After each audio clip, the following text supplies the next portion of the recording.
আমি কাশ্মীর থেকে ফিরে এসেছি বেশ কিছুদিন হলো। আমি কিছুদিন শ্বশুরবাড়িতেই ছিলাম, আর এখন আমি আমার বাড়ি এসেছি, মানে আমার বাপের বাড়ি। আর এখানে এসে আজকে আমি এসেছি একটু নিজের কেয়ার করতে। পার্লারে এসেছি, এটা স্বর্ণালিদির পার্লার, স্বর্ণালিস বিউটি পার্লার, যে দিদির কাছে আমি আমার বিয়ের সব লুকগুলো করেছিলাম।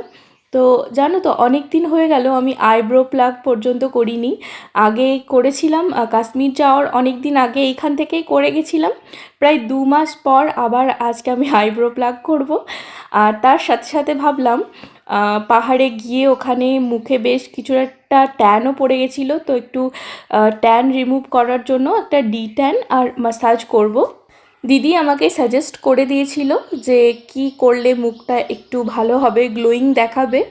তো আমি এখানে লোটাসের ট্যানটাই করছি, আর তার সাথে মাসাজ। ভীষণ সুন্দর লাগছিল, রিল্যাক্স লাগছিল অনেক দিন পর সেলফ কেয়ার করতে। এটা কোনো প্রমোশন ভিডিও নয়, আমার ইচ্ছে করলো অনেক দিন তোমাদের সাথে এরকম ধরনের কোনো শর্টস বা ভিডিও দেওয়া হয়নি, তাই দিতে। তো এখানে দেখো দিদি কি সুন্দর করে আমার মাসাজটা করে দিচ্ছিল, আমার তো ঘুম চলে আসছিল। আর আমার মুখটা এখন অনেকটাই গোলুমোলু হয়ে গেছে, বিয়ের পর অনেকটাই মোটা হয়ে গেছি আমি। কিছুদিন পর আবার আমি শুরু করব আমার ওয়েট লস করা। তো ফিরে আসার সময় দেখলাম এখানে এক জায়গায় অরুণ আইসক্রিম পাওয়া যাচ্ছিলো, সেগুলো এনেছিলাম আমার জন্য, মায়ের জন্য। আর এইটা হলো বিকালবেলা আমি আর মা বেরিয়েছিলাম একটু শপিং করতে, সামনেই তো পয়লা বৈশাখ আসছে।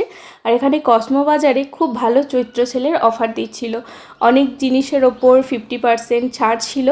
তো সেটাই দেখতে গেছিলাম। এখানে খুব সুন্দর সুন্দর কুর্তি, চুড়িদার এইসব ছিল যেগুলো দেখছিলাম। তোমরাও দেখো একটু, দামও বেশ রিজনেবল ছিল। তো আমাদের যা কিছু দরকার ছিল সেগুলো আমরা নিয়ে নিয়েছিলাম।